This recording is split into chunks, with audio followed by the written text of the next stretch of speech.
الحمد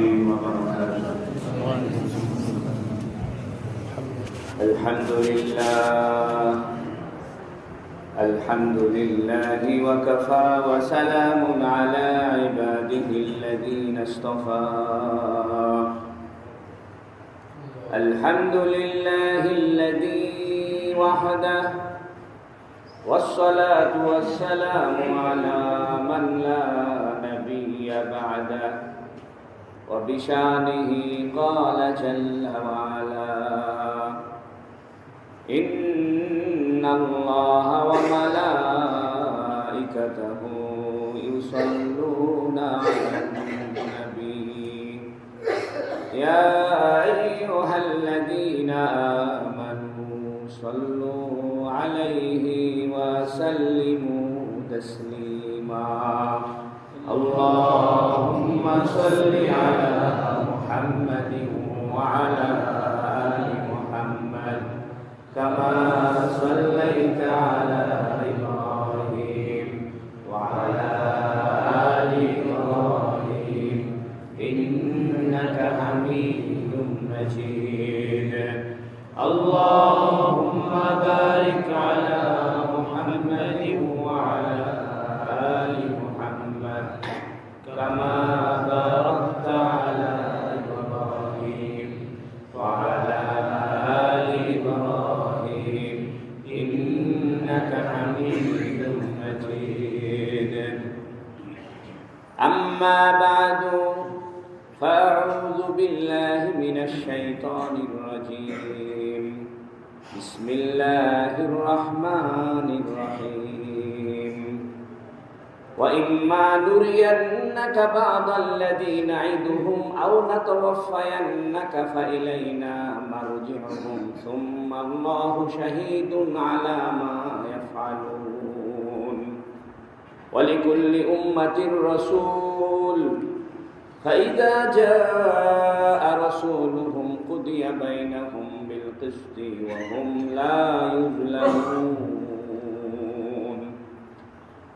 الحمد لله আল্লাহ তাবারাকা ওয়া তাআলার বড় মেহেরবানি যে আল্লাহ রাব্বুল ইজ্জত আমাদেরকে দীর্ঘ এক মাস পরে আল্লাহর ঘরে বসে আল্লাহর কোরআন শোনার সুযোগ দান করেছেন। বলুন আলহামদুলিল্লাহ। আমরা সূরা ইউনূস থেকে আলোচনা করছি। সূরা ইউনূসের ৪৫টি আয়াত আমরা সমাপ্ত করেছি। আজকে সূরা ইউনূসের ৪৬ নম্বর আয়াত থেকে আলোচনা হবে। আজকের আয়াতের আলোচ্য বিষয়ের একটি প্রেক্ষাপট হলো, শানে নুজুল হলো, রাসূলুল্লাহ সাল্লাল্লাহু আলাইহি ওয়াসাল্লাম যখন কাফেরদেরকে বলতেন যে তোমরা যদি আমার কথা না মানো, একত্ববাদকে, তাওহীদকে না মানো, আখিরাত না মানো, কোরআন না মানো, তাহলে দুনিয়াতেও শাস্তি হবে, আখিরাতেও শাস্তি হবে। নবী আলাইহিস সালাতু ওয়াস সালাম যখন বলতেন যে কিয়ামতের পরে সময় মানুষ কবর থেকে আবার জিন্দা হবে, তখন মানুষ উপহাস করত, ঠাট্টা করত এবং তারা বলতো যে শাস্তি যদি হবে হয় না কেন, আমরা তো আখিরাত মানি না, কোরআন মানি না, মুহাম্মদ সাল্লাল্লাহু আলাইহি ওয়াসাল্লামকে মানি না, তাহলে শাস্তি দেওয়ার যদি হয় তাহলে এখনই শাস্তি হোক। এই প্রসঙ্গে আল্লাহ পাক সূরা ইউনূসের ৪৬ নম্বর আয়াত থেকে আলোচনা করছেন। কি বলছেন? ওয়া ইম্মা নুরিয়ান্নাকা বা'দাল্লাযী না'iদুহুম, ওয়া ইম্মা যদি, নুরিয়ান্নাকা আমি আপনাকে দেখিয়ে দিই, বা'দাল্লাযী না'iদুহুম কতক ওই বিষয়, না'iদুহুম যার ওয়াদা আমি তাদেরকে করেছি। অর্থাৎ তারা যদি আখিরাত না মানে, রাসূল না মানে, কোরআন না মানে, তাদের জন্য দুনিয়াতে শাস্তি, আখিরাতের শাস্তি, এই যে আমি শাস্তির ওয়াদা করেছি, এটা যদি আপনাকে আমি দেখায় দিই, অর্থাৎ আপনি থাকা অবস্থাতে যদি আমি শাস্তিটা অবতীর্ণ করি, আও নাতাওয়াফায়ান্নাকা অথবা আমি আপনাকে ওয়াফাত দিয়ে দিই, ওয়াফাত বলতে দেহ এবং আত্মা দুটোটাকে একসাথে নিয়ে যাওয়াকে ওয়াফাত বলে। একটা হলো মউত, একটা হলো ইন্তেকাল, একটা হলো ওয়াফাত। মউত শব্দের অর্থ হলো শুকিয়ে যাওয়া, যেমন কোরআন শরীফে আল্লাহ বলেছেন ফাআহইয়া বিহিল আরদাল মাইতা, আমি বৃষ্টির পানি দ্বারা শুকিয়ে যাওয়া জমিনকে, মৃত জমিনকে, নির্জীব জমিনকে উর্বর করে দিই।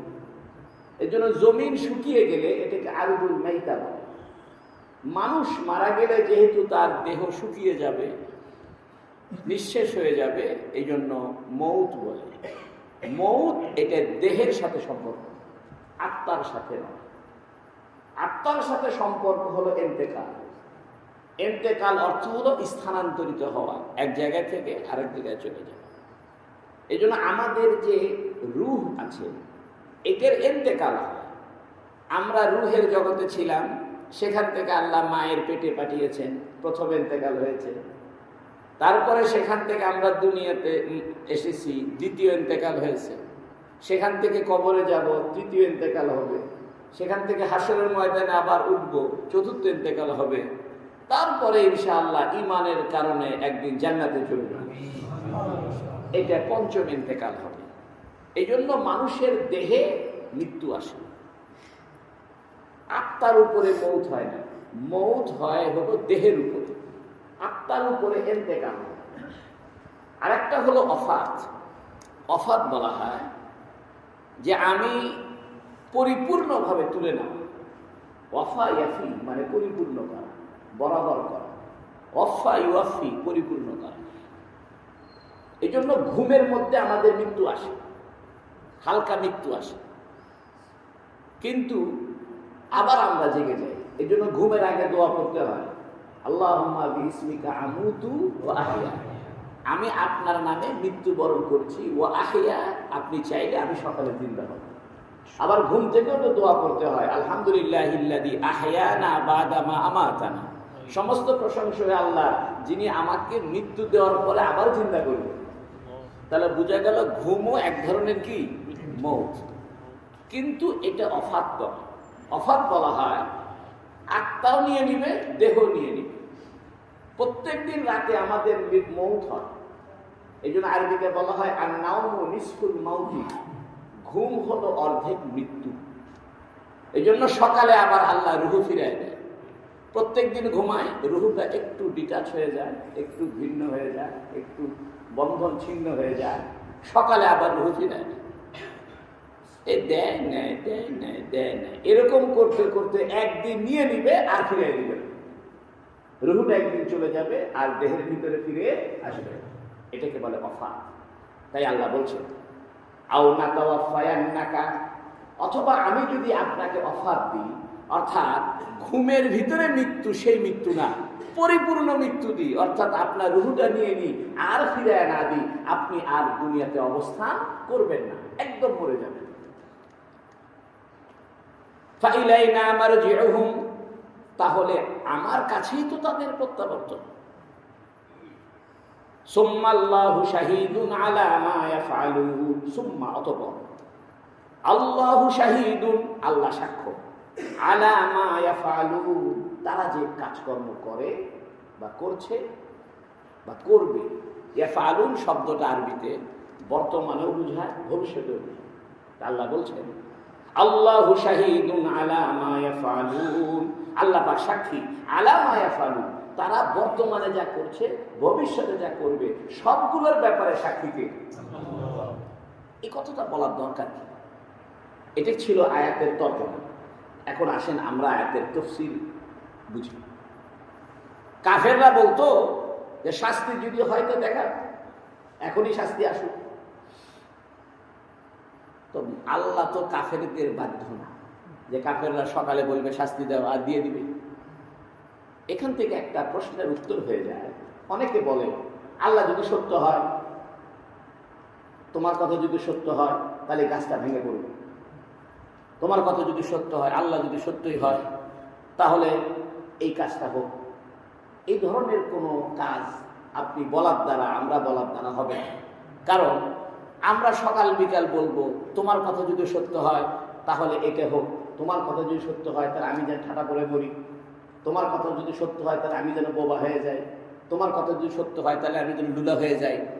এটা বলার দ্বারা আল্লাহ তাকে লুলা করবে না, কারণ এটা এক ধরনের আল্লাহর উপরে চাপিয়ে দেওয়া। আল্লাহ কারো চাপ নিবে না। লাম ইয়ালিদ ওয়া লাম ইউলাদ ওয়া লাম ইয়াকুল লাহু কুফুয়ান আহাদ। এরকম না যে আপনি আল্লাহকে সংশ্লিষ্ট করে কোনো কিছু দাবি করবেন আর আল্লাহ সাথে সাথে করে দিবে, তা করবে। যদি তাই করে তাহলে এর অর্থ দাঁড়ালো যে আমরা যা বলি আল্লাহ তাই করে, তাহলে আমরাই আল্লাহর উপরে উঠে গেলাম। এই জন্য আল্লাহ বান্দার ইচ্ছা মতো, বান্দার চাহিদা মতো কোনো শাস্তি নাজিল করবে না, বান্দার চাহিদা মতো, ইচ্ছা মতো কোনো রহমত নাজিল করবে না। এই কথাটা বুঝবে। দ্বিতীয় কথা বোঝা গেল হলো যে আপনি থাকা অবস্থায় যদি আমি শাস্তি দিই অথবা আপনাকে অফার দেওয়ার পরে যদি দিই, দুইটা অবস্থা। একটা অবস্থা হলো হে রাসূল আপনি থাকা অবস্থায়, মক্কাতে থাকা অবস্থায় যদি আমি শাস্তি দিই, এটা একটা অবস্থা। আর একটা হলো আপনি না থাকলে যদি শাস্তি দিই। দুই অবস্থাতের পরিপ্রেক্ষিতেই এরা কই যাবে, এরা মৃত্যুর পর আমার কাছে আসতে হবে। এই কথাটা এভাবে বলা যেত যে হে রাসূল এরা যে শাস্তি চায়, এরা চাক আর না চাক, শাস্তি চাক আর না চাক, সকল অবস্থাতেই তারা আমার দিকে কি ফিরে আসবে। এটা না বলে আল্লাহ বলতেছে আমি যদি আপনাকে দেখিয়ে দিই, ওয়া ইম্মা নুরিয়ান্নাকা, ইম্মা মানে যদি, নুরিয়ান্নাকা আমি আপনাকে দেখিয়ে দিই, বাদাল্লাযী কত কই জিনিস, নাইদুহুম যার ওয়াদা আমি তাদেরকে করেছি। এর দ্বারা মুফাসসিরিনে কেরাম বলেন যে রাসূলুল্লাহ সাল্লাল্লাহু আলাইহি সাল্লামের উপস্থিতিতে আল্লাহ পাক ব্যাপক কোনো শাস্তি দিবেন না। সুবহানাল্লাহ। কারণ রাসূল সাল্লাল্লাহু আলাইহি সাল্লামের একটা নাম হলো ওমা আরসালনাকা ইল্লা রাহমাতাল লিল আলামিন। এই জন্য আগেকার যুগের নবীরা থাকা অবস্থায় ব্যাপক শাস্তি আসতো। যেমন সালেহ আলাইহিস সালাম থাকতে তাদের উপরে ব্যাপক শাস্তি এসেছে, তারপরে লূত আলাইহিস সালাম থাকতেই তাদের উপরে ব্যাপক শাস্তি এসেছে, জমিন উপর নিচ হয়ে গেছে। এরকম ভাবে পূর্ববর্তী অনেক নবীর ক্ষেত্রেই নবীরগণ থাকতেই একদম ব্যাপক শাস্তি এসে গেছে। আল্লাহ বলছেন আমি আপনাকে যদি দেখিয়ে দিই, অর্থাৎ আপনার সামনে সংগঠিত করি, তারা যার কিছু দেখতে চায়, আমি যার ওয়াদা তাদেরকে করেছি, অর্থাৎ শাস্তির ওয়াদা করেছি, এটা যদি আপনাকে দেখায় দিই লাভটা কি? এই জন্য হুজুর সাল্লাল্লাহু আলাইহি সাল্লামের শানে, রাসূল সাল্লাল্লাহু আলাইহি সাল্লামের মর্যাদার দিকে লক্ষ্য করে আল্লাহ পাক কাফেরদের উপরে বা উম্মতের উপরে ব্যাপক কোনো শাস্তি দেননি, যে শাস্তিটা সকলের উপরে পড়ে গেছে এরকম হয় না। যেমন বদরের যুদ্ধে বা তায়েফের দিনে, তায়েফের ময়দানে কাফেররা নবী আলাইহিস সালামের সঙ্গে চরম খারাপ ব্যবহার করেছে। এত খারাপ ব্যবহার, এত দুর্দিন এবং এত বিভীষিকাময় পরিস্থিতিতে নবী ইসলাম কোনোদিন পড়েননি। তায়েফে গিয়েছেন, উনার বাপ দাদাদের ব্যবসা ছিল, কুরাইশ বংশের প্রাচীন বড়লোকদের ব্যবসা ছিল তায়েফে।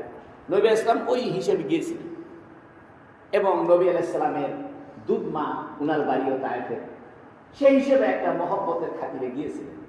কিন্তু তারা চরম খারাপ ব্যবহার করেছে, রক্তাক্ত করেছে। ফেরেশতা এসে গিয়ে বলছে ইয়া রাসূলুল্লাহ আপনি দোয়া করেন তায়েফের দুই পাহাড় দিয়ে পিষে দিন। নবী ইসলাম বদদোয়া করেন। অন্য কোন নবীর ক্ষেত্রে তায়েফের মতো ঘটনা ঘটলে পুরা তায়েফ শহরকে ধ্বংস করে দিত, কিন্তু আল্লাহ পাক রাসূল সাল্লাল্লাহু আলাইহি ওয়াসাল্লামের সৌজন্যে, রাসূল সাল্লাল্লাহু আলাইহি ওয়াসাল্লামের নাম রাহমাতুল লিল আলামিন, এই জন্য উনার মহব্বতে, উনার সৌজন্যে মুহাম্মদ সাল্লাল্লাহু আলাইহি ওয়াসাল্লামের কাফের উম্মতের উপরেও একেবারে ব্যাপক শাস্তি দেন নাই। সুবহানাল্লাহ। এটা একটা হাদিসে আছে, মদিনা শরীফে জান্নাতুল বাকির পিছনে একটা মসজিদ আছে, ওই মসজিদের নাম মসজিদুল এজাবা। ওই জায়গায় একবার জিবরিল এসে নবী আলাইহিস সালামকে বললেন ইয়া রাসূলুল্লাহ আপনি দোয়া করেন, আল্লাহ আপনার দোয়াকে কবুল করুন। এজাবা শব্দের অর্থ হলো জবাব দাও। এজাব তো নবী আলাইহিস সালাম দোয়া করলেন যে হে আল্লাহ, আমার উম্মতকে একেবারে ধ্বংস করে দিবেন না, যেমন লূত আলাইহিস সালামের কওমকে ধ্বংস করে দেওয়া হয়েছিল, সালেহ আলাইহিস সালামের কওমকে, হুদ আলাইহিস সালামের কওমকে, কওমে আদ, কওমে সামুদ, এদেরকে একেবারে ধ্বংস করে দেওয়া হয়েছিল, তাদের পুরো এলাকা বিরান হয়ে গিয়েছিল। এরকম করবেন না। আল্লাহ পাক দোয়াটা কবুল করেছেন। নবী আলাইহিস সালাম আরেকটা দোয়া করেছেন যে হে আল্লাহ, আমার উম্মতকে আপনি মুসাখখার করে দিবেন না। মুসাখখার মানে বিকৃত করে দেওয়া। অর্থাৎ আমার উম্মত যত গুনাহগারী হোক, যত পাপিষ্ট হোক, এদের চেহারাকে বিকৃত করবেন না। যেমন নাকি দাউদ আলাইহিস সালামের সময় তাদের কওমকে, যুবকদেরকে বানর আর বৃদ্ধদেরকে শূকরের, খিনজিরের আকৃতি করে দিয়েছিলেন, চেহারা বিকৃত করে দিয়েছিলেন। ইয়া রাসূলুল্লাহ, হে আল্লাহ, আপনি আমার উম্মতের চেহারা বিকৃত করবেন। এটাও দোয়া করবেন। আর একটা দোয়া করেছিলেন নবী আলাইহিস সালাম যে আল্লাহ, আমার উম্মতের মাঝে যেন ঝগড়াঝাঁটি, ফিতনা ফাসাদ, মারামারি, মত পার্থক্য না থাকে। কিন্তু এই দোয়াটা কবুল হয়। এই জন্য দেখেন আমাদের ভিতরে মত পার্থক্য, কেউ এই দল করে, কেউ সেই দল করে, কেউ একে কাফের বলে, একে কাফের বলে। তো যাই হোক, আমি বলছিলাম রাসূল সাল্লাল্লাহু আলাইহি ওয়াসাল্লামের মহব্বতে আল্লাহ পাক এই জাতিকে পুরোপুরি ধ্বংস করবে না। এরকম হবে না যে একটা পুরা গ্রাম বা পুরা এলাকা ধ্বংস হয়ে দেবে গেল, বা ভূমিকম্পে ওই এলাকার সবাই মারা গেল, সব নিশ্চিহ্ন হয়ে গেল, পুরা দেশটা ধ্বংস হয়ে গেল। এরকম হবে না। মাঝে মাঝে ক্ষতি হবে, 10টা 12টা 20টা 25টা বিল্ডিং ভেঙে পড়বে, কেউ বেঁচে যাবে, কেউ মারা যাবে, কেউ আহত হবে, কিন্তু সবাই মারা যাবে এরকম হবে না। কিন্তু সালেহ আলাইহিস সালামের কওম সবাই মারা গেছিল, প্রচন্ড আওয়াজে কানের তালা ফেটে মারা গেছে। আবার আমার নবী সাল্লাল্লাহু আলাইহি সাল্লামের উসিলায় আল্লাহ পাক আমাদের চেহারাকে বিকৃত করে দেন। একটা মাসলা বলে দিই, মাঝখানে মনে পড়ে, জানাজার নামাজের পরে লাশ দেখাটা মাকরুহ, কিন্তু আমাদের দেশে সব জায়গায় জানাজার নামাজ হয়ে গেলে লাশ দেখা। কিন্তু কিতাবের কথা হলো, কোরআন হাদিসের বক্তব্য হলো, আলেমদের বক্তব্য হলো যে জানাজার আগে তোমরা লাশ দেখো, চেহারা দেখো, জানাজার পরে আর লাশ দেখিও না। কারণ কি?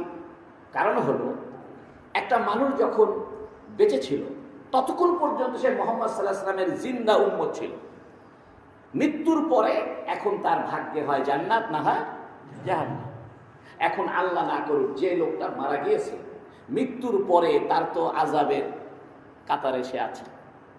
যদি তার চেহারাটা বাঁকা হয়ে যায়, কালো হয়ে যায়, বিকৃত হয়ে যায়, এটা হওয়ার সম্ভাবনা আছে। এই জন্য ওলামায়ে কেরাম বলেছেন যে এই উম্মত মৃত্যু জানাজার আগ পর্যন্ত চেহারাটা দেখা বৈধ আছে, কিন্তু জানাজার পরে আর চেহারাটা দেখিও না। হইতে পারে এই লোকটা যদি অপকর্ম করে, বৎকার হয়, তার জন্য যদি শাস্তি নির্ধারিত হয়, কারণ জানাজার পরেই তার আখিরাতের জগৎ শুরু হবে, তার চেহারাটা বিকৃত হয়ে যেতে পারে। এজন্য আপনারা এই কাজটা করবেন, সেটা হলো জানাজার আগে চেহারা দেখবেন, জানাজার পরে নিজেরাও দেখবেন না বা অপরকে উৎসাহিত করবেন না। কিন্তু এই ফতুয়া যদি আপনি দেন, সবাই আপনার বিরুদ্ধে লাগবে, বলবে আমরা লাশ দেখবো না, এতক্ষণ কি করছো, জানাজার আগে দেখতে পারবো না। এই জন্য রাসূল সাল্লাল্লাহু আলাইহি সাল্লামের উসিলায় আল্লাহ আমাদেরকে দুইটা নিয়ামত দিয়েছে, একবারে ধ্বংস করবে না, চেহারা বিকৃত করবে। তাই বলছে আল্লাহ, ওয়া ইম্মা নুরিয়ান্নাকা, যদি আমি আপনাকে দেখাই হে নবী, বাদাল্লাযী নাইদুহুম, কত ওই বিষয় যা আমি তাদেরকে ওয়াদা করেছি, অর্থাৎ শাস্তির ওয়াদা করেছি, আও না তাওয়াফায়ান্নাকা, অথবা আপনাকে ওফাত দেওয়ার পরে। বোঝা গেল রাসূল সাল্লাল্লাহু আলাইহি ওয়াসাল্লামের মৃত্যুর পরে, ওফাতের পরে, নবীর অনুপস্থিতিতে ব্যাপক শাস্তি আসতে পারে। এই জন্য নবী আলাইহিস সালাম মক্কায় থাকতে, ওয়া আনতা হিল্লুম বিহাদাল বালাদ, আপনি তো এই শহরে অবস্থান করছেন, এই জন্য আমি এই মক্কার কাফেরদেরকে শাস্তি দিলাম। হ্যাঁ, ছোটখাটো শাস্তি হয়েছে, যেমন বদরের যুদ্ধে আবু জেহেল, উতবা, শাইবা এরা মারা গিয়েছে, কিন্তু বদরের যুদ্ধে সব কাফেরকে ধ্বংস করে দেওয়া হয়। আল্লাহ চাইলে করতে পারত, পুরা বদরের যুদ্ধে যারা কাফের ছিল সবাইকে ধ্বংস করে দিতে পারত, অথবা তায়েফবাসী যারা নবীর সঙ্গে খারাপ ব্যবহার করেছিল পুরা তায়েফের লোকদেরকে নিশ্চিহ্ন করে দিতে পারত, কিন্তু আল্লাহ এটা দেন নাই। নবী আলাইহিস সালামের মহব্বতে, রাসূলের সৌজন্যে, যেহেতু রাসূলের এক নাম হলো রাহমাতুল লিল আলামিন। বুঝেন আমরা কত বড় রাসূলের উম্মত, কত বড় সৌভাগ্যবান আমরা। এত বড় এত মর্যাদাশালী একজন নবীর উম্মত যে সেই নবীর উসিলায় আমাদের পাপের কারণে আমরা পরিপূর্ণ ধ্বংস হচ্ছি না, পাপের কারণে আমাদের চেহারা বিকৃত হচ্ছে না। সেই রসুলকে মহব্বত করার দরকার আছে কি? সেই রসুলের সুন্নত মতো চলার দরকার আছে, সেই রসুলের উপরে দরুদ পড়ার দরকার আছে। আল্লাহ বলছেন, দেখো হে নবী, আমি যদি আপনাকে শাস্তি দেখায় দিই অথবা আপনার মৃত্যুর পরে শাস্তি দিই, লাভটা কি? ওদেরকে তো ঘুরে ফিরে আমার কাছে আসতে হবে। সুম্মাল্লাহু শাহীদুন আলা মা ইয়াফআলুন, অতঃপর আল্লাহ সাক্ষী হবেন আলা মা ইয়াফআলুন, তারা যা করেছে সে কাজ। প্রশ্ন হতে পারে, আল্লাহই বিচারক, আল্লাহই সাক্ষী? বিচারক তো সাক্ষী হতে পারে। জজ সাহেব বিচার করবে, আবার জজ সাহেবই সাক্ষী দিবে, তা কি হয়? তো মানুষ বলবে, হ্যাঁ আপনি বিচারক, আপনি কি জন্য সাক্ষী দিচ্ছেন? এটার দুইটা জবাব। একটা জবাব হলো যে আল্লাহ পাক প্রত্যেক ব্যক্তির অঙ্গ প্রত্যঙ্গকে সাক্ষী দেওয়ার যোগ্যতা দিয়ে দিবে। সুবহানাল্লাহ। অর্থাৎ হাত কথা বলবে, পা কথা বলবে, তার অঙ্গ প্রত্যঙ্গ সাক্ষী দিবে। আর একটা হলো এদের যে আমল নামা আছে, আমরা যে সমস্ত কাজ করেছি, আমাদের যে আমল নামা আছে, এই আমল নামাটাকে আল্লাহ সাক্ষী হিসেবে পেশ করবে। আর দ্বিতীয় কথা, দুনিয়ার বিচারক আর আল্লাহর বিচারক কি সমান না আলাদা?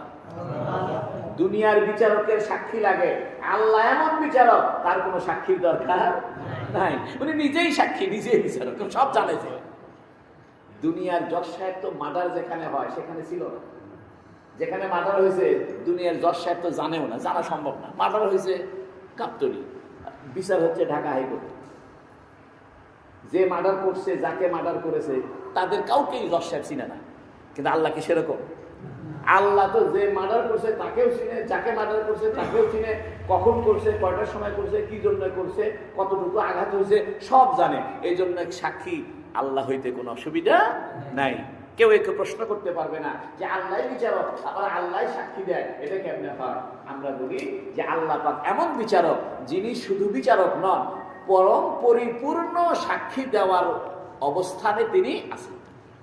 সেই জন্য আল্লাহ বলছেন, সুম্মাল্লাহু শাহীদুন আলা মা ইয়াফআলুন, সুম্মাল্লাহ, অতঃপর আল্লাহ পাক শাহীদুন, সাক্ষী হবেন, আলা মা ইয়াফআলুন।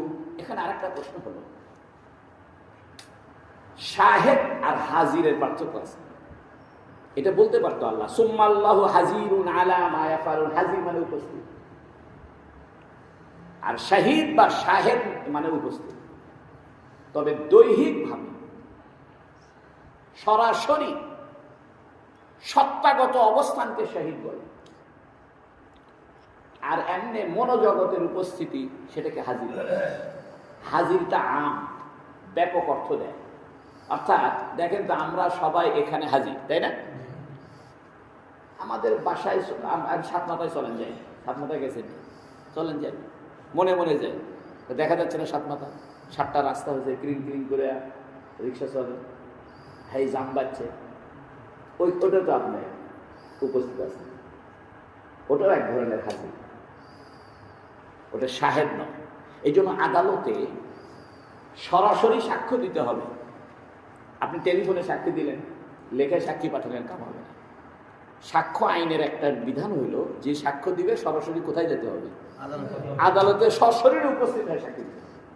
তা আল্লাহ সম্পর্কে আল্লাহ বলতেছেন সুম্মাল্লাহু শাহীদুন, এর মানে হলো আল্লাহ পাক শুধু জ্ঞানগতভাবে আমাদের এখানে উপস্থিত এরকম না, বরং আল্লাহ সত্তাগতভাবে, আল্লাহ জাতগতভাবে, আল্লাহ তার অস্তিত্বগতভাবে, তার অস্তিত্বের ভিতরেই সব জায়গায় সবখানের সবকিছুর খবর রাখার যোগ্যতা দিয়ে রাখছে।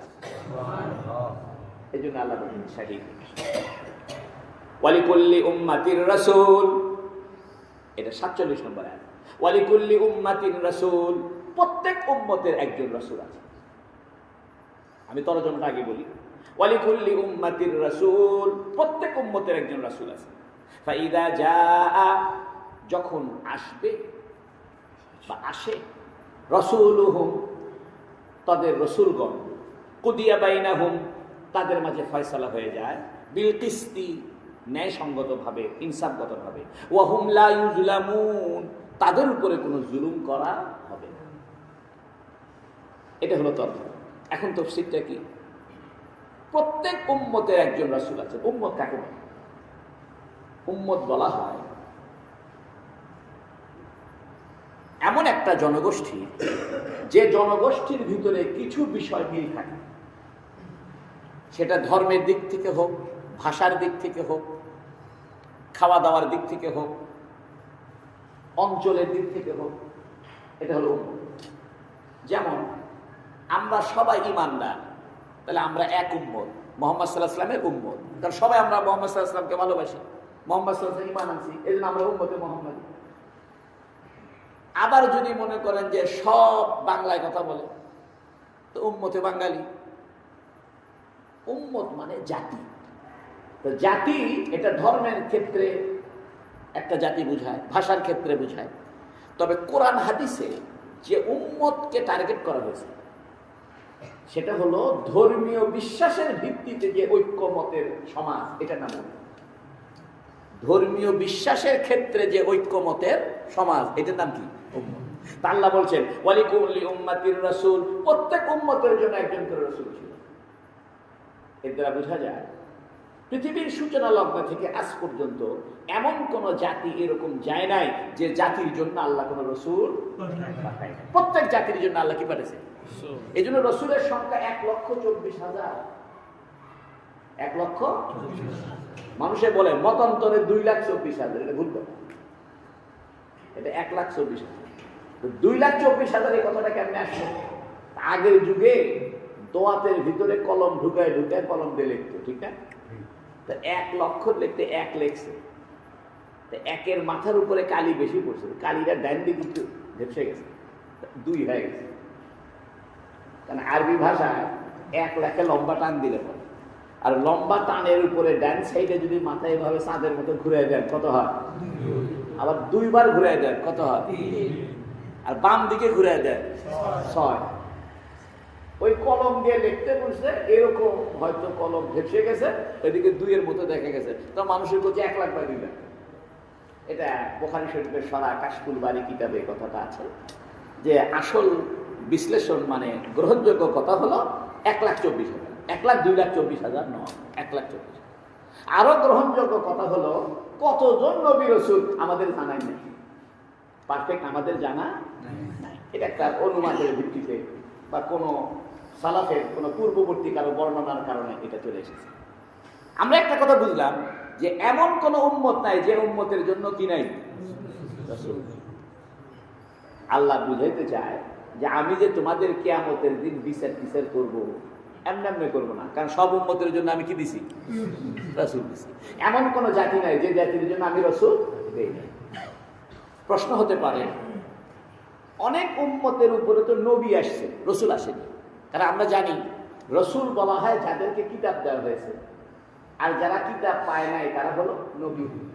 রাসূল মানে বার্তাবাহক, আর নবী মানে গুরুত্বপূর্ণ সংবাদদাতা। নাবাউন থেকে আম্মা ইয়াতাসাআলুন আনিন নাবাইল আযীম, এই নাবাউন শব্দ থেকে নবী শব্দের উৎপত্তি। নবিয়ুন ফাইলুন কারীমুন, এটা ইসমে ফাইলের শিখেছিল, একসাথে হয় নবিয়ুন যায়। শব্দটা আগে ছিল নবিয়ুন। তো নবী হলো যিনি নাকি বড় ধরনের সংবাদ জানায়, আর রাসূল মানে যিনি কিতাব পাইছেন।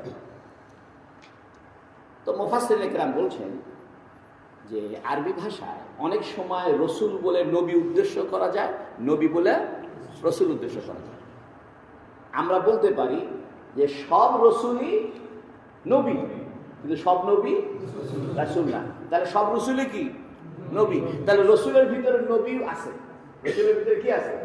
নবী আছে।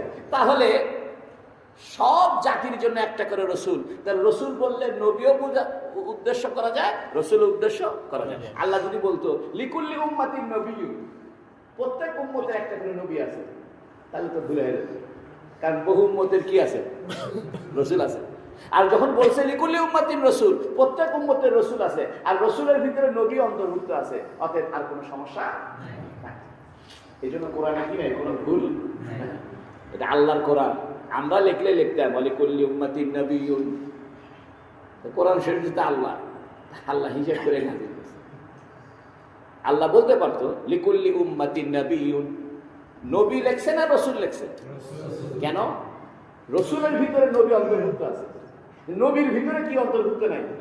রসুল অন্তর্ভুক্ত নাই। এই জন্য আল্লাহ বলছেন ওয়ালিকুল্লি উম্মাতির রাসূল, প্রত্যেক জাতির জন্য আমি একজন রসুল দিয়েছি অথবা নবী দিয়েছি। কারণ রসুলের ভিতরে নবী শব্দ কি আছে? অন্তর্ভুক্ত আছে। ফাইদা জাআ রাসূলুহুম, অতঃপর যখন তাদের রসুলগণ এসেছে, অর্থাৎ রসুল্লাহ যখন এসেছে, কুদিয়া বাইনাহুম, তাদের মাঝে ফয়সালা হয়ে গেছে। কি ফয়সালা হয়েছে? ফয়সালা হলো নবীরা আসার পরে যদি তারা নবীদেরকে মানছে, এরা সফল কাম হয়েছে, এদের উপরে শাস্তি আসে নাই। আর যারা মানে নাই, এরা বিফল হয়েছে, এদের উপরে শাস্তি আসছে। এই তো ফয়সালা। কিন্তু আল্লাহ আগের আয়াতে বলতেছে, হে নবী, আমি যদি আপনাকে দেখায় দিই তারা যে শাস্তি চায় সেই শাস্তি, অথবা আপনাকে আমি অফার দিয়ে দিই, শাস্তি দিলামই না বা দিলাম, এরা তো আমার কাছেই ফিরবে। কিন্তু আগের নবীর উম্মতের ক্ষেত্রে আমি কিন্তু ফয়সালা করি, যারা ঈমান আনছে তাদেরকে আমি কামিয়াব করছি, শাস্তি থেকে নিরাপদ রাখছি, আর যারা ঈমান আনে নাই তাদেরকে শাস্তি দিচ্ছি।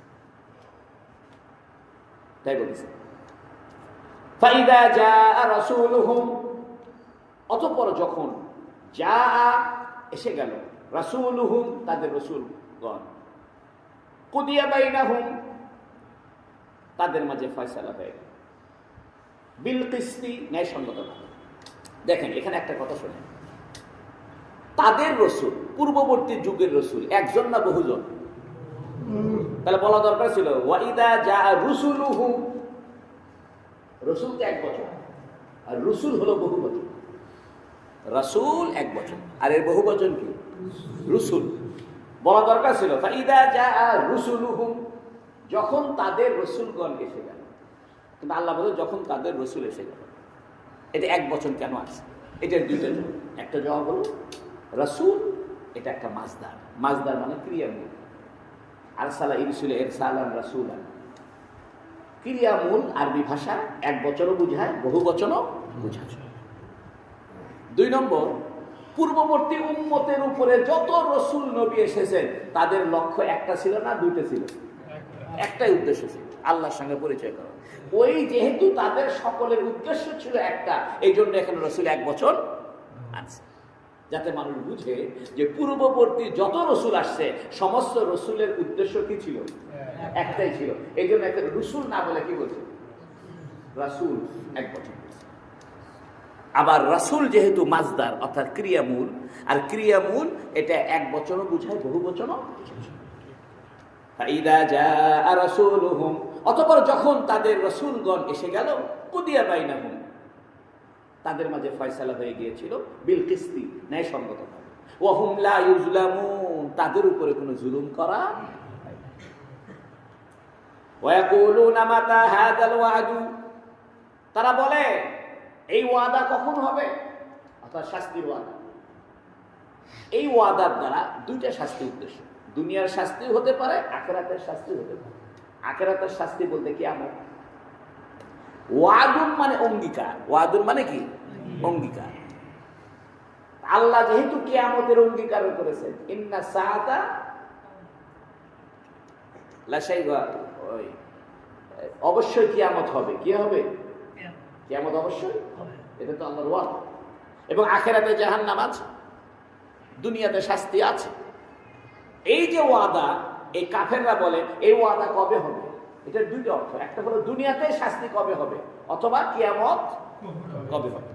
ওয়ায়াকুলুনা মাতা হাযাল ওয়াদু, তারা বলে এই ওয়াদা কখন হবে? ইন কুনতুম সাদিকিন, যদি তোমরা সত্যবাদী হও দেখাও। এখান থেকে একটা কথা বোঝা যায়, সত্যবাদী হওয়ার জন্য সব ঘটনা ঘটা জরুরি না। যেমন আমরা কিয়ামতের ব্যাপারে সত্যবাদী, তাই না? সত্যায়নকারী, অর্থাৎ আমরা বিশ্বাস করি কিয়ামত হবে। এখনো তো কিয়ামত হয়নি, তাহলে ঘটনা ঘটার আগেও সত্য মিথ্যা হতে পারে। কথাটা খেয়াল করো, ঘটনা ঘটার আগেও সত্য মিথ্যা হতে পারে। এই জন্য সিদিক আর কিজিব কাকে বলে? আরবি ভাষায় সিদিক মানে সত্য, কিজিব মানে মিথ্যা। আহলে সুন্নাত ওয়াল জামাত বলে সিদিক বলা হয় মুখবেরের খবরের উপরে বিশ্বাস করলে সিদিক হয়, অর্থাৎ সংবাদদাতার সংবাদকে সত্য বলে মেনে নিলে সত্য, আর সংবাদদাতার সংবাদকে অসত্য মনে করলে মিথ্যা। কিন্তু মুতাজিলারা বলে, মুতাজিলা একটা বাতিল ফিরকা, ওরা বলে যে না, ঘটনা ঘটলে পরে হয় সত্য, ঘটনা না ঘটলে ওটা সত্য মিথ্যে কিছু না। যেমন মনে করেন কিয়ামত এখনো আসেনি, তাই বলে কি কিয়ামত হবে না? তাই বলে কি কিয়ামত মিথ্যা? অর্থাৎ সত্য হওয়ার জন্য কোনো ঘটনা এখনই ঘটা জরুরি না, বরং সত্য হওয়ার জন্য কোনো ঘটনার সংবাদদাতাকে বিশ্বাস করাই জরুরি। যেমন কিয়ামত হবে, এটা সংবাদদাতাকে রাসূল সাল্লাল্লাহু আলাইহি ওয়াসাল্লাম। এই জন্য রাসূল সাল্লাল্লাহু আলাইহি ওয়াসাল্লামের সকল সংবাদকে আমরা মেনে নিয়েছি, এটা আমরা সত্যায়ন করেছি। এই জন্য রাসূল বলছে কিয়ামত হবে, মেনে নিয়েছি। রাসূল বলছে জান্নাত হবে, জাহান্নাম হবে, ফুলসিরাত হবে, হাউজে কাউসার হবে, মিজান হবে, দাড়িপাল্লা হবে। রাসূল যা বলছে এটা এখনো ঘটে নাই। ঘটার আগেই রাসূল যা যা বলেছেন, শুধু রাসূলকে বিশ্বাস করে, রাসূলকে মহব্বত করে, রাসূলের উপর আস্থা রাখা, রাসূলের সমস্ত কথাকে মেনে নেওয়ার নাম সত্য।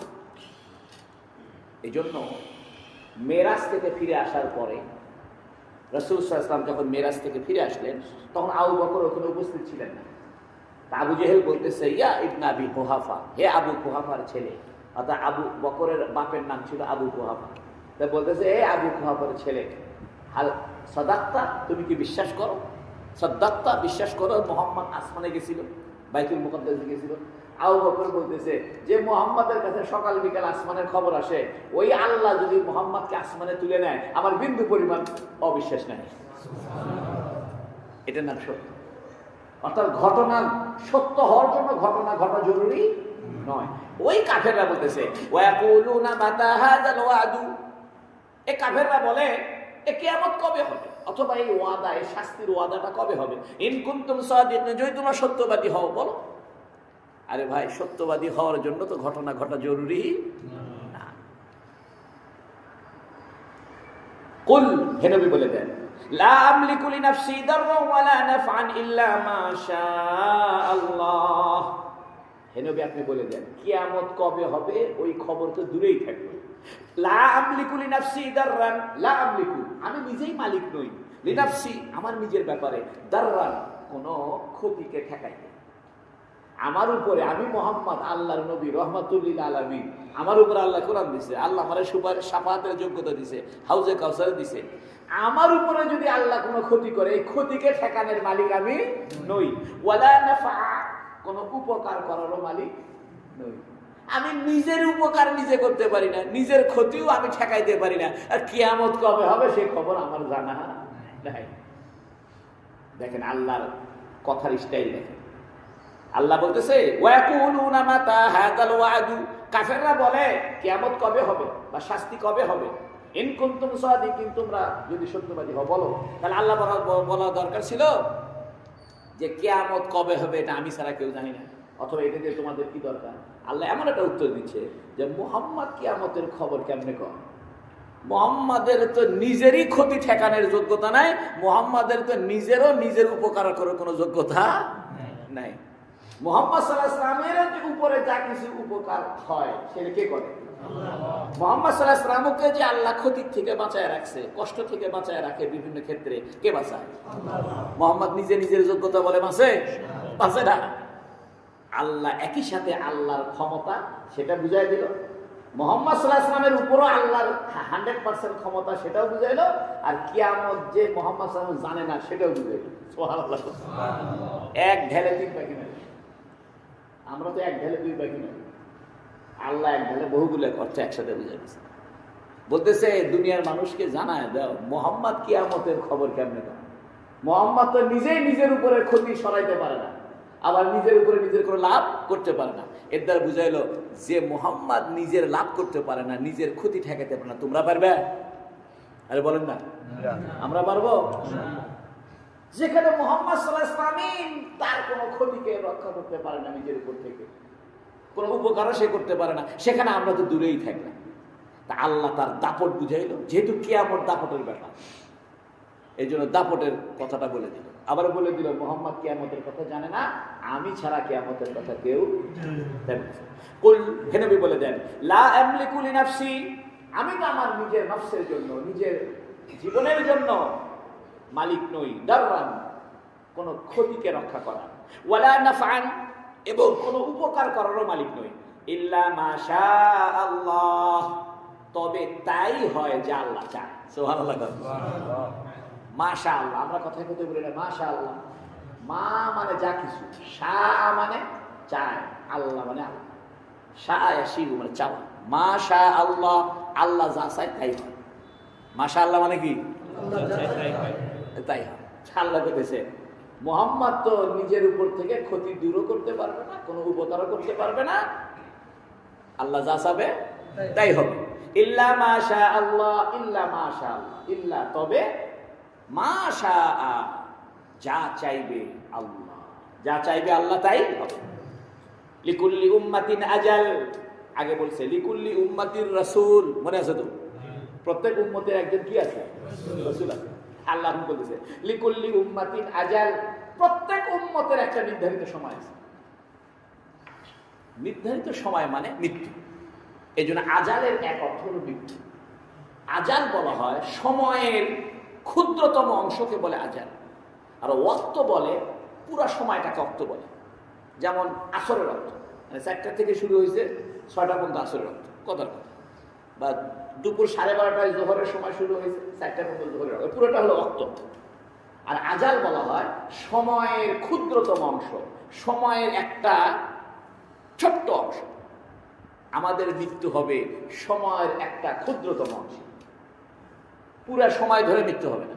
যে মৃত্যু শুরু হচ্ছে 12টা থেকে, মৃত্যু শেষ হচ্ছে সন্ধ্যা পর্যন্ত, তা না, ধাপ করে আসবে, ধাপ করে হবে। মৃত্যুটা সময়ের ক্ষুদ্রতম অংশে আসবে। এই জন্য আজালের এক অর্থ কি? মৃত্যু। আবার আরেকটা অর্থ করা যায়, সেটা হলো সময়। লিকুল্লি উম্মাতিন আজাল, প্রত্যেক উম্মতের একটা সময় আছে, অর্থাৎ প্রত্যেক উম্মত দুনিয়াতে বেঁচে থাকার একটা নির্ধারিত সময় আছে। আল্লাহ বলতেছেন ও লিকুল্লি উম্মাতির আজাল, প্রত্যেক উম্মতের একটা সময় আছে, নির্ধারিত সময়, অর্থাৎ মৃত্যুর সময় আছে। এখানে উম্মত বলে ব্যক্তিকে বোঝানো হতে পারে। আমি আগে বলেছি যে একটা জনগোষ্ঠীকে উম্মত বলে, কিন্তু জনগোষ্ঠীর প্রত্যেকটা ফরদকে, অর্থাৎ প্রত্যেকটা অংশীদারকে, প্রত্যেকটা সংখ্যাকেও উম্মত বলা যায়। একজন মিলে এক উম্মত, একজন মিলে কি এক উম্মত। যেমন লিকুল্লি উম্মাতিন আজাল আর লিকুল্লি নাফসিন আজাল, প্রত্যেক উম্মতের মানে হলো প্রত্যেক ব্যক্তির, উম্মতের প্রত্যেকটা সংখ্যা, উম্মতের প্রত্যেকটা অংশীদারের উপরেও কি মৃত্যু আসবে। ইযা জাআ আজালুহুম লা ইস্তাখিরুনা সাআতান ওয়া লা ইস্তাকদিমুন। ইযা জাআ আজালুহুম, যখন তাদের মৃত্যুর সময় আসবে। যা, এটা অতীতকালের শব্দ, মাঝি ছিল। ইজা এসা মুস্তাকবিল বানাচ্ছে। আর আরবি ভাষায় অতীতকালের শব্দের শুরুতে যদি ইজা শব্দ ব্যবহার হয়, তাহলে এটা ভবিষ্যৎকালের অর্থ দিয়ে দেয়। যেমন ইজা জাআ নাসরুল্লাহ, যখন আল্লাহ সাহায্য এসেছে, না যখন আল্লাহ সাহায্য আসবে। এই জন্য ইজা জাআ আজালুহুম, যখন তাদের মৃত্যুর সময় আসবে। ফালা ইস্তাখিরুনা সাআ, তারা একটা মুহূর্ত মৃত্যুর সময়কে দেরি করাইতে পারবে না। ওয়ালা ইস্তাকদিমুন, এবং একটা মুহূর্ত মৃত্যুকে কাছে আনতে পারবে না। এটা আমরা বাংলায় এভাবে বলি যে মৃত্যু যখন আসবে এক মুহূর্ত দেরিও হবে না, এক মুহূর্ত আগেও হবে না। অরিজিনাল অর্থ এটা আমি যেটা বলতেছি। ইযা জাআ আজালুহুম, যখন তাদের মৃত্যুর সময় এসে যাবে। ফালা ইস্তাখিরুনা, এরা সবাই মিলে তাখির করতে পারবে না, অর্থাৎ এরা সবাই মিলে ঠেকায় দেরি করতে পারবে না, সাআতান, একটা মুহূর্ত।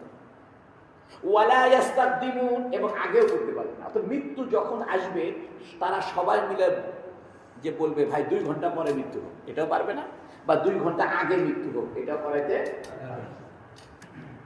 আগে বললো আজাল, এখন বলতেছে সা। বর্তমানের আধুনিক আরবিতে সা মানে ঘড়ি। সা মানে কি?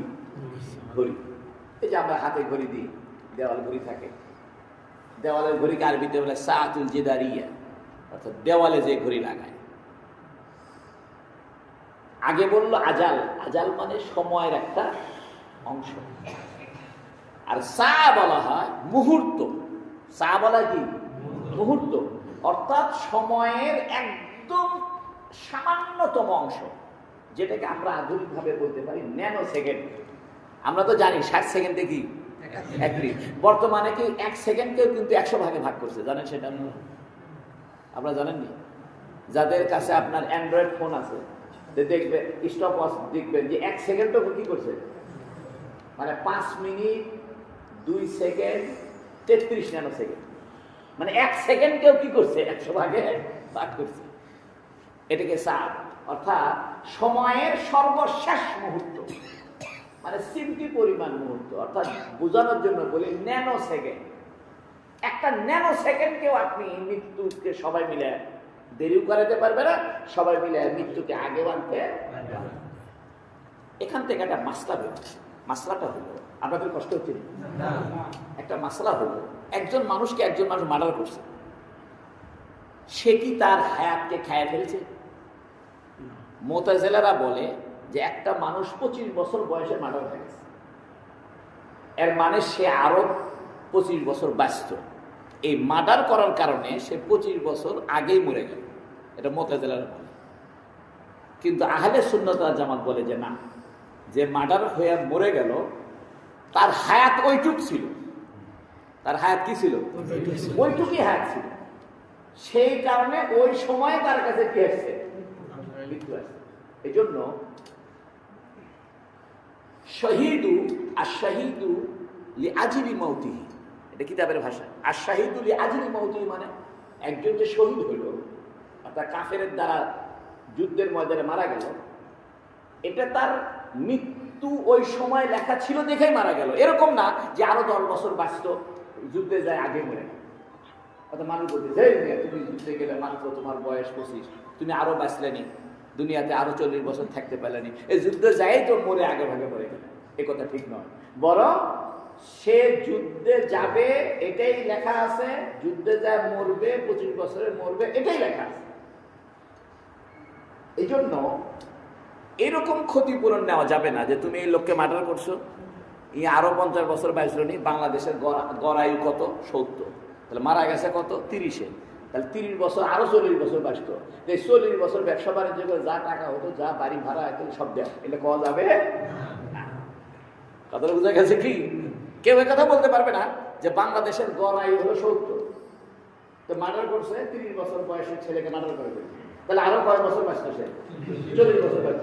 অর্থাৎ 40 বছরের টাকা এখন দাও, 40 বছরের বাড়ি ভাড়া দাও, 40 খাওয়ার টাকা দাও, পোশাক আশাকের টাকা দাও, চিকিৎসার দাও, এটা টাকা ধরে তার উপর জরিমানা করা যাবে না। হ্যাঁ, তার উপরে জরিমানা করা হবে 100 বিলিয়ন বলা হয়। কি বলা হয়? তাহলে বলেন, মৃত্যুর কারণে মানুষ মরে না মার্ডার মানে হত্যা করার কারণে মরে? শহীদ হওয়ার কারণে মরছে না মৃত্যুর কারণে সে শহীদ হয়েছে? হ্যাঁ, এই জন্য মৃত্যু যথাযথ সময়ে আসবে। অনেকে বলে অকাল মৃত্যু। কি বলে? এই কথাটা কোরআন বিরোধী। কোনদিন মৃত্যু অকাল হয় না, মৃত্যু কালেই হয়েছে। কথা বুঝিনি কথা?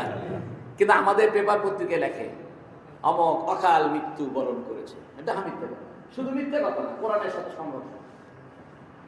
কোরআন জানা না দেখে সে বলতেছে মৃত্যু কি অকালে হয়েছে না কালেই হয়েছে? পেপার পত্রিকা যে লেখে অকাল মৃত্যু, এ কথা সঠিক না বেঠিক? মিথ্যে কথা লেখে। অকাল মৃত্যু হয় না। কি হয় না? অকাল মৃত্যু হয় না, কাল মৃত্যুই হয়। অর্থাৎ যখন মৃত্যু লেখা আছে তখন মৃত্যু। আল্লাহ বলতেছেন ইদা জাআ আজালুহুম, যখন তাদের সময় অর্থাৎ তাদের মৃত্যুর সময় এসে যাবে, ফালা ইস্তাখিরুনা সাআ, সময়ের ক্ষুদ্রতম সময়কেও তারা দেরি করাইতে পারবে না। ওয়ালা ইস্তাকদিমুন, সময়ের ক্ষুদ্রতম অংশকেও তারা মৃত্যুকে আগে নিয়ে আসতে পারবে না। কুল আরাআইতুম ইন আতাকুম আযাবুহু বায়াতান আও নাহারাম মাযা ইস্তাজিরু মিনহুল মুজরিমুন। কুল, নবী বলে দেন, আরাআইতুম, কি মতামত তোমাদের, কি মনে করো তোমরা? রাআয়ানি মানে দেখা, আরবি ভাষায় রাআয়ানি দেখা বলতে মানে কি দেখো, অর্থাৎ কি ভাবো, তাই বলেছে। কুল, ভেবে বলে দেন, আরাআইতুম, তোমরা কি ভেবে দেখেছো? ইন আতাকুম আযাবুহু, যদি আল্লাহর আযাব তোমাদের কাছে এসে যায়, বায়াতান আও নাহারান, রাতে বা দিনে, মাযা ইস্তাজিরু মিনহুল মুজরিমুন, অপরাধীরা এই আযাবকে কি কারণে তাড়াতাড়ি চায়? মাজা, কেন? ইস্তেফাম মাযা ইস্তাজিলু, কি কারণে তারা তাড়াতাড়ি চায়? মিনহু আই মিনাল আযাব আল মুজরিমুন, অপরাধী। অর্থাৎ আল্লাহ বলতে চাচ্ছে, হে নবী বলে দেন, রাতের বেলায় হোক আর দিনের বেলায় হোক এদের উপরে যদি আযাব আসে, আযাব আসবেই। তো এরা কি কারণে, এই অপরাধীরা, এই কাফেররা, এই দুষ্টরা, এই অবিশ্বাসীরা, এই মুশরিকরা এটাকে তাড়াতাড়ি চাওয়ার কি কারণ? এটা হলো তর্জমা। এটা এখন তাফসীর শোনো। আল্লাহ বলতেছেন, হে নবী বলেন, আরা আইতুম, কি মতামত তোমাদের, ইন আতাকুম আযাবুহু বায়াতান আও নাহারা, যদি আল্লাহর শাস্তি তোমাদের উপরে রাতে বা দিনে আসে। আচ্ছা, রাতের আরবি হলো লাইলান, রাতের আরবি কি? লাইলান। তা বলা দরকার ছিল ইন আতাকুম আযাবুহু লাইলান আও নাহারা, তাহলে না মিল থাকে। আল্লাহ লাইলান না বলে বলতেছে কি? বায়াতান। বুঝেননি? আসলে বায়াত কাকে বলে? বাইতুন মানে ঘর। রাতের বেলা যেখানে মানুষ ঘুমায় থাকে সেটাকে বলে বাইতুন। আর যেখানে ঘুমায় না, এমনি আড্ডা উড্ডা মারে, এটাকে বলে দারুন। কি বলে? দারুন। মনে রাখেন, বাইতুন বলা হয় রাত্রে থাকার ঘরকে। কারণ বাতা আবিতু, বাইতা মানে রাত্রি যাপন করা, আবিতু মানে আমি রাত্রি যাপন করব। কথা বলছো? তা আল্লাহ এখানে লাইলান না বলে বায়াতান বলছে। আল্লাহ বলতেছে, খালি রাত বাদ দাও, তোমরা রাতের বেলা কাজ কাম শেষ করে আরাম করার জন্য যে গৃহের মধ্যে তোমরা রাত্রে ঘুমায়া থাকো, সে ঘুমের মধ্যেও যদি শাস্তি আসে, কে রক্ষা করবে? মিয়া, কথা বুঝেনি? কথা, তোমরা মনে করো যে দিনের বেলা শাস্তি আসলো, মানলে দৌড়, ভালো কথা। রাতের বেলা শাস্তি আসলো, তাও মনে করে সিটে করে দৌড়ে। ঘুমের মধ্যে যদি আসে, কোথায় দৌড়বে? তুমি তো জানোই না যে শাস্তি আসবে। যে আল্লাহ যদি তোমার উপরে বিপদ দিতে চায়, দিনের আলোতে দিতে পারে, রাতের বেলা দিতে পারে, ঘুমের মধ্যেও দিতে পারে। আল্লাহ ছাড়া তোমাকে বিপদ থেকে রক্ষা করার কেহ নাই। এই জন্য আল্লাহ বায়াতান শব্দ, রাতের চাইতেও গভীরতা বোঝাচ্ছে। রাত তো একটা ব্যাপক, তো বায়াত বলতেছে এই জন্য যে বাইতুন মানে ঘর, যেখানে রাত্রে মানুষ থাকে, আর দারুন মানে হলো যেখানে থাকে না। তবে এটা একটা অপরটার জন্য ব্যবহার হয়। আবার দারুন মানে দরজাও হয়। দারুন মানে কি হয়? দরজা। যেমন কিন্তু দরজার আসলে আরবি হলো বাবু। দরজা আসলে হলো কি? বাবু। যেমন বাবু সালাম, সালামের দরজা। হ্যাঁ, কিন্তু বাইতান বলা হয় রাত্রে যেখানে ঘুমায়, এটাকে কয় বাইতুন। আল্লাহ কইতেছে, তোমরা যখন রাতের বেলায় ঘুমায় থাকো, তখন যদি শাস্তি আসে অথবা দিনের বেলায় আসে, কি করবে? মাযা ইস্তাজিলু মিনহুল মুজরিমুন, অপরাধীরা এটাকে কি কারণে তাড়াতাড়ি চাচ্ছে? কি কারণ? অর্থাৎ তোমরা যে এই আল্লাহর শাস্তি বা কিয়ামতকে তাড়াতাড়ি চাচ্ছ, তোমাদের এটাতে কোনো যুক্তি নাই। বরং তোমরা শাস্তি তাড়াতাড়ি না চায়, শাস্তি যাতে না আসে, শাস্তির উপযোগী যাতে না হও, সেই কাম করো। সেই কাম হলো ঈমান আনো, রাসূলের প্রতি ঈমান আনো, কোরআনের প্রতি ঈমান আনা, সেই শাস্তির থেকে বাঁচো। এটা হলো উদ্দেশ্য। তাই আল্লাহ বলেছেন, কুল আরাআইতুম ইন আতাকুম আযাবুহু, হে নবী বলে দেন, আরাআইতুম, কি মতামত তোমাদের, ইন আতাকুম আযাবুহু, যদি আল্লাহর শাস্তি এসে যায় তোমাদের উপরে, বায়াতান আও নাহারান, রাতের শয়ন কক্ষে, আও নাহারান অথবা দিনে, মাযা তাস্তাজিলু ইস্তাজিলু মিনহুল মুজরিমুন, অপরাধীরা এই শাস্তির ব্যাপারে কি কারণে তাড়াতাড়ি করছে? আসুম্মা ইদা মা ওয়াকা আমানতুম বিহ, দেখেন এখানে আরো মজা আছে। আসুম্মা ইদা মা ওয়াকা আমানতুম বিহ, আসুম্মা, আরে তখন, ইজা মা ওয়াকা, যখন শাস্তি ঘটে যাবে, আমানতুম বিহি, তখন তোমরা এর প্রতি ঈমান আনবে। অর্থাৎ শাস্তি আরম্ভ হয়ে গেলে ঈমান আনবে। আলান, এখন, ওয়াকাদ কুনতুম বিহি তাস্তাজিলুন, এটা হাল হয়েছে। ওয়াকাদ কুনতুম বিহি, অথচ তোমরা এই শাস্তিকে তাস্তাজিলুন, দ্রুত কামনা করতে। অর্থাৎ আল্লাহ বলতেছে, শাস্তি আসে যাওয়ার পরে ঈমান আনবে, তখন। এর দ্বারা বোঝা গেল শাস্তি এসে গেলে ঈমান এনে কোনো লাভ হবে। যেমন ফেরাউন, ফেরাউনকে বলছিল যে আমানতু বিরব্বি মূসা, আমি মুসার রবের প্রতি ঈমান আনলাম। ফেরাউন যখন সাগরের মধ্যে ডুবে গেছে তখন সে বলছে আমানতু বিরব্বি মুসা, আমি মুসার রবের প্রতি কি আনলাম? ঈমান আনলাম। আল্লাহ বলতেছে না, শাস্তি এসে গেছে। পক্ষান্তরে ইউনুস আলাইহিস সালাম, যে সূরাটা ইউনুসের নামে আলাইহিস সালাম, ইউনুস আলাইহিস সালামের সম্প্রদায়ের উপরে মেঘ আসছে। মেঘ ইউনুস আলাইহিস সালাম আগেই বলছে আল্লাহ শাস্তি দিবে, মেঘ আসছে। তো ইউনুস আলাইহিস সালাম মনে করছে এই তো শাস্তি আসতে ভেঙে গেছে। আর উম্মতেরা করছে আস্তাগফিরুল্লাহ, আমরা তওবা করি। সব এদিকে ইউনুস আলাইহিস সালাম কি করছে? ঈমান আনছে।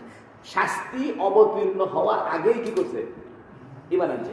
এই জন্য আল্লাহ ওদের ঈমান গ্রহণ করছে, উল্টে ইউনুস আলাইহিস সালামকে পাকড়াও করছে যে তুমি ওদেরকে ফেলে থেকে গেছো।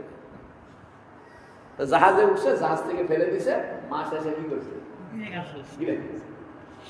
ইউনুসের ভুল হয়নি, ইউনুসের গবেষণার ভুল হয়েছে। কথা বুঝছে? এই জন্য গবেষণার ভুল নবীদের দ্বারা হতে পারে, ইচ্ছাকৃত ভুল হয় না। ইউনুস আলাইহিস সালাম মনে করছে এটাই শাস্তি, হয়ে গেছে যে ঠিকই করছে উনি, তো শাস্তির মধ্যে থাকবি কেন? আপনি যখন দেখতেছেন ভূমিকম্প, বিল্ডিং ভেঙে পড়তেছে, আপনি কি বিল্ডিং এর ওখানে দাঁড়ায় থাকবেন? কিন্তু ইউনুস আলাইহিস সালাম শাস্তি আরম্ভ হওয়ার আগেই চলে গেছে, এটা আল্লাহর অপছন্দ হয়েছে।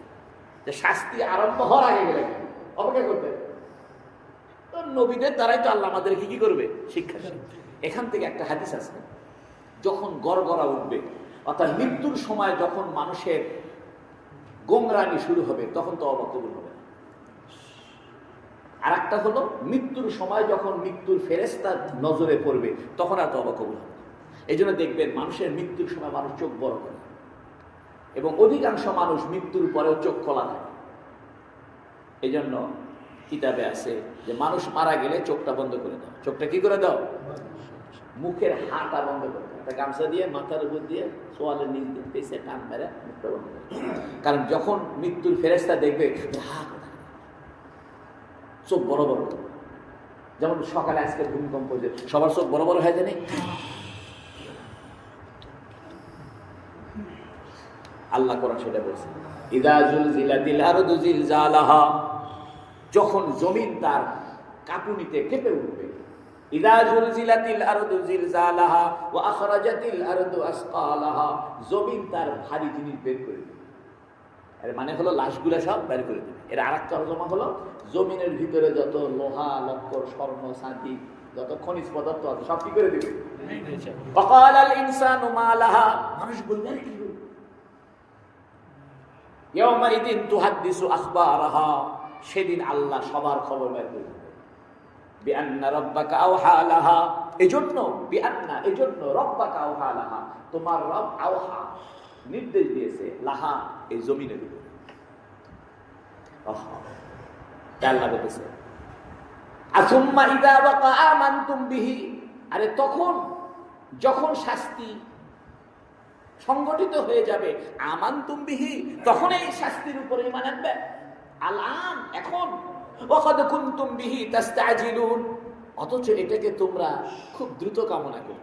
তোমরা তো একটু আগেই বললে মুহাম্মদ শাস্তি আসে না কেন, শাস্তি আসে না কেন, কি হয়েছে, কিসের কিয়ামত, কিয়ামত তুমি ভয় দেখাও, কিয়ামত হয় না কেন, ভয় দেখাচ্ছ আমাদের উপর, শাস্তি আসবে, আসে না কেন। যখন এসে যাবে তখন তোমরা কি করবে? নি আমানতু বিল্লাহ বলবে। তখন আমানতু বিল্লাহ বলে কি হবে না লাভ। এই জন্য হাদিস শরীফে নবী সাল্লাল্লাহু আলাইহি ওয়াসাল্লাম দোয়া করেছেন, আল্লাহুম্মা রযুকনা তাওবাতা ক্বাবলাল মাউত ওয়া রাহাতান বাদাল মাউত, হে আল্লাহ মৃত্যুর আগেই আমাকে তওবার সুযোগ দেন, ওয়া রাহাতান বাদাল মাউত, এবং মৃত্যুর পরে আমাকে শান্তি দেন।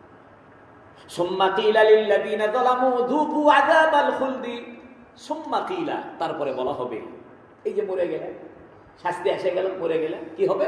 সুম্মা কিলা, তখন বলা হবে লিল্লাযিনা যালামু, এই জালেমদেরকে বলা হবে যুকু, স্বাদ গ্রহণ করো, আযাবাল খুলদি, চিরস্থায়ী সাজা। খুলদ মানে স্থায়ী। হাল তুজজাউনা ইল্লা বিমা কুনতুম তাকসিবুন, হাল তুজজাউনা, তোমাদেরকে বদলা কি দেওয়া হবে না? মুফলে সিগা হাল তুজজাউনা, মজহুরে সিগা হাল তুজজাউনা, क्या तुम्हें जजा नहीं दिया जाएगा, हाल तुजजाउना, তোমাদেরকে কি বদলা দেওয়া হবে না, ইল্লা, তবে, বিমা কুনতুম তাকসিবুন, বিমা ওই বিষয়ে, কুনতুম তাকসিবুন, তোমরা যে কামাই করেছো, কাসাব মানে কামাই করা, তার থেকে তাকসিবুন, অর্থাৎ তোমরা যে কৃতকর্ম করেছো, যা কামাই করছো, নেক আমল বদামল, এটার কি বদলা দেওয়া লাগবে না? আল্লাহ এখানে আখিরাতের প্রয়োজনীয়তা বলতেছে। যদি মানুষের কৃতকর্মের বদলা দেওয়ার কোনো ব্যবস্থা না থাকে, তাহলে মানুষ তো দুনিয়াতে ঠকে গেল। একজন মানুষের টাকা একজন মারে গেল, একজন মানুষের হত্যা করলো, একজন মানুষের জমি কারে নিল, টাকা নিয়ে দেয়নি, তাহলে তো যদি বিচার না হয় তাহলে তো দুনিয়াতে আমি লসে পড়ে গেলাম। তা আল্লাহ এমন দুনিয়াতে পাঠাইছেন, আমি লসে পড়ছি, দুনিয়াতে আমি ঠকে গেছিলাম। আল্লাহ বলবে বদলা দেওয়ার জন্য তো দিন বানায় রাখছি, কিয়ামতের দিন, ওই দিন পোষায় দিব, কোনো জুলুম করা হবে না। এই জন্য আল্লাহ বলতেছেন হাল তুজজাও না, বদলা কি দেওয়া হবে না? ইল্লা বিমা কুনতুম তাকসিবুন, তবে তোমরা যা কামাই করেছো, তোমরা যা কৃতকর্ম করেছো, এটার বদলা কি তোমাদেরকে দেওয়া হবে না? অবশ্যই দেওয়া হবে। এর দ্বারা আল্লাহ আখিরাতের প্রয়োজন আছে। আখিরাত যে সত্য, এটা যে সঠিক, এটা মানুষের ব্রেনেও আল্লাহ ধরায় দিচ্ছে। দেখো, আখিরাত বলে যদি কিছু না থাকে, তাহলে দুনিয়াতে বহু মানুষ মজলুম হয়ে মারা গেছে, বহু মানুষ বঞ্চিত হয়ে মারা গেছে, বহু মানুষ ঠকে গেছে। এই ঠকে যে গেল, এটার পুষা দেওয়া লাগবে না? এই পুষা দেওয়ার জন্য আমি কি বানায় রাখছি? আখিরাত বানায় রাখছি। এই জন্য আখিরাত অবশ্যই সত্য, এটা ব্রেনেও বলে, কোরআন হাদিসও বলে। আর এক লাইন, তাহলে একটা রূপ শেষ হবে। ওয়াস্তামবিউনাকা হাক্কুন হু, ওয়াস্তামবিউনাকা, এরা আপনার কাছে জানতে চায়। ইস্তামবিউনা নাবাউন শব্দ থেকে এসেছে। নাবাউন মানে খবরে আজিম, অর্থাৎ বড় ধরনের খবরকে নাবাউন বলে। ইস্তামবিউনা মানে বা ইস্তেফা থেকে, অর্থাৎ কোন একটা বড় ধরনের খবর জানতে চাও। ইস্তামবিউনাকা, হে নবী, এরা আপনার কাছে একটা বড় খবর জানতে চায়। আহাক্কুন হুয়া, এটা কি সত্য? অর্থাৎ কিয়ামতের খবর জানতে চায়, এটা সত্য কিনা। আল্লাহ মুহাম্মদ সাল্লাল্লাহু আলাইহি ওয়াসাল্লামের কাছে ওরা জানতে চায় যে কিয়ামত সত্য কিনা। কিয়ামত একটা ভয়াবহ ব্যাপার, পাহাড় ভেঙে যাবে, আসমান ভেঙে যাবে, সাগরের পানি আগুন জ্বলে উঠবে, তারা খসে পড়বে, জমিন তুলার মতো উঠতে থাকবে। এটা ভয়াবহ ব্যাপার না? আজকে সামান্য সিগন্যাল গেছে সকালবেলা, সকাল 10:39 যে ভূমিকম্প হয়েছে না, এটা কিয়ামতের ছোকরা। আল্লাহ দেখায় দিল যে তোমাদের কোনো মেশিন কাজে লাগবে না, এবং তোমরা যে বিল্ডিং এর থেকে হরহর করে নেমে গেলে, বাপেরও খবর নিলে না, বইয়েরও খবর, নিজের জান আগে বাঁচাও, সবাই নিজে দৌড়াচ্ছে, ঠিক না? কেউ কি করছে শোলটাক ধরো, বউটাক ধরো, কেউ করছে? সব নিজে দৌড়াচ্ছে। এর মানে কিয়ামতের দিন কেউ কারো খোঁজ নেবে না। তা আল্লাহ বলতেছে ওয়াস্তামবিউনাকা আহাক্কুন হুয়া, এরা আপনার কাছে জানতে চায়। আহাক্কুন হুয়া, আরে এটা কি সত্য? অর্থাৎ কিয়ামত কি সত্য? কুল ই, বলো হ্যাঁ। ই মানে না, আরবি ভাষায় ই বলতেছে। ই মানে কি? মানে এটা কিছুটা, আমরা বলি না হুম, আমরা বলি না হুজুর আপনি কি যাবেন? হুম, মানে হ্যাঁ কোনো টাইম নেই। হ্যাঁ কে কি করে দিচ্ছে? হুম করে দিচ্ছে। তার নাম কোনো টাইম নেই, কিছু হবে মানে অবশ্যই হবে। এই জন্য এখানে বলছে ই, তাফসীরের মধ্যে লিখেছে, তাফসীরে জালালাইনে, ই আয় নাম, অর্থাৎ হ্যাঁ। তা আল্লাহ বলতো নাম, আল্লাহ নাম বললো না, ই বললো। তা আল্লাহ কবার যাচ্ছে নাম বড় টাইম থাকবে না রে। যখন কিয়ামত হবে, মানুষ অর্ধেক কথা বলছে, কিয়ামত হবে অর্ধেক কথাই মরে যাবে। বলছে আমার খাবার কোথায়, এটা বলবে চাচ্ছে যে আমাকে 1 গ্লাস পানি দাও, ওই করছে আমাকে 1 গ্লাস, গ্লাস হয়ে মরে গেছে, গ্লাস পর্যন্ত করতে পারবে না। অর্থাৎ একটা শব্দ পুরোপুরি উচ্চারণও করতে পারবে না। যখন কিয়ামত হবে, যে অবস্থায় যারা আছে, কেউ অর্ধেক কথা বলছে, কেউ অর্ধেক ঘুম পানি খাইছে, কোনো সন্তান কোনো মহিলার পেটের থেকে অর্ধেক বাইরে হয়েছে, কেউ বাড়ির থেকে 1 পাও দিছে, অর্থাৎ যে যে অবস্থায় আছে সেই অবস্থায় কিয়ামত কায়েম। এই জন্য হাদিসে আছে কোন মহিলার হাতে পেট থেকে বাচ্চা হচ্ছিল, ওই সময় কিয়ামত কায়েম। কেউ 1 পা উঁচু করছে, সিঁড়িতে পাও দিবে, ওই সময় কিয়ামত কায়েম। কেউ পানির গ্লাস হাতে তুলছে, পানি খাবে, ওই সময় কিয়ামত হবে। কথা বলতেছে, কথা অর্ধেক হয়েছে, অর্ধেক শেষ হয়নি। একটা বাক্য, অর্ধেক বাক্য বলছে, শুধু বলছে আমাকে 1 গ্লাস, গ্লাস কর সুযোগ নাই, গ্লাস হইতে কি হয়ে গেছে। তা আল্লাহ বলছে কুলি, বলো হ্যাঁ, মানে তুমি কোন শব্দটাকেও পূর্ণাঙ্গ করতে পারবে না। যখন কিয়ামত আসবে, থাম করে চলে আসবে। এই জন্য কিয়ামত যখন হবে, বুঝছেন, সব এরকম অফিস আদালত জমি জমা, খেত খামার, মানুষজন ঘোরাফেরা, বিয়ে শাদী, ঘুম, হাসি, কান্না, সোলপোল সব হচ্ছে। এরকম না যে মানে কিয়ামতের আগে সব স্তব্ধ হয়ে যাবে, কোনো কাজ কাম বন্ধ হয়ে যাবে, বাড়ির বসে বসে বলবি, এরকম না। এরকম চলমান অবস্থাতে কি হয়ে যাবে। তবে কিয়ামতের আগে কিছু ঘটনা ঘটবে, যেমন ইয়াজুজ মাজুজ আসবে, দাজ্জাল আসবে, দাব্বাতুল আরদ আসবে, পশ্চিম দিক থেকে সূর্য উঠবে, 40 দিন অন্ধকার থাকবে, এগুলো কিছু ঘটনা ঘটবে। তো ইমানদাররা বুঝে ফেলবে যে এলে কিয়ামত শুরু হয়ে যাচ্ছে। আর বিজ্ঞানীরা বলবে এরা কিসের কিয়ামত, এগুলা প্রাকৃতিক কারণে, ওই নভমণ্ডলে গ্রহ নক্ষত্রের প্যাঁচ বাচ্ছে, সেই জন্যই কি হচ্ছে। মধ্যে মধ্যে বিজ্ঞানীরা কয় না যে ওই রকম মহাকাশে ঝড় উঠছে, উল্কাপিণ্ড হচ্ছে, তোরা বলবে এগুলো বৈজ্ঞানিক কারণে কি, এই মহাকাশে মঙ্গল গ্রহ, ইউরেনাস, নেপচুন, প্লুটো, বৃহস্পতি, এগুলো গ্রহের একটু ঝামেলা হচ্ছে, এই জন্য 40 দিন পৃথিবী কি হয়ে যাচ্ছে। আগে পেপারে কয়ে দিবি আগামীতে পৃথিবী 40 দিন অন্ধকার থাকবে, কথা ওটাকে ওরা কিয়ামত হিসাবে মনে করবে না। এই জন্য সব স্বাভাবিক থাকে, অফিস আদালত, বিয়ে শাদী, খাওয়া দাওয়া, খেলাধুলা, হাসি কান্না সব স্বাভাবিক, ধাপ করে কিয়ামত শুরু। এই জন্য কিয়ামতকে সাআতুন মানে হলো সময়ের ক্ষুদ্রতম অংশ, তাই বলতেছে। ওয়াস্তামবিউনাকা আহাক্কুন হু, এই কাফেররা আপনার কাছে জানতে চায় এই কিয়ামত কি সত্যই? কুলি, বলেন হ্যাঁ হ্যাঁ, ওয়া রাব্বি, আমার রবের কসম, ইন্নাহু লাহাক্কুন, অবশ্যই কিয়ামত সত্য, ওয়া মা আনতুম বিমুজিজিন, তোমরা এই কিয়ামতকে ঠেকায় রাখতে পারবে না।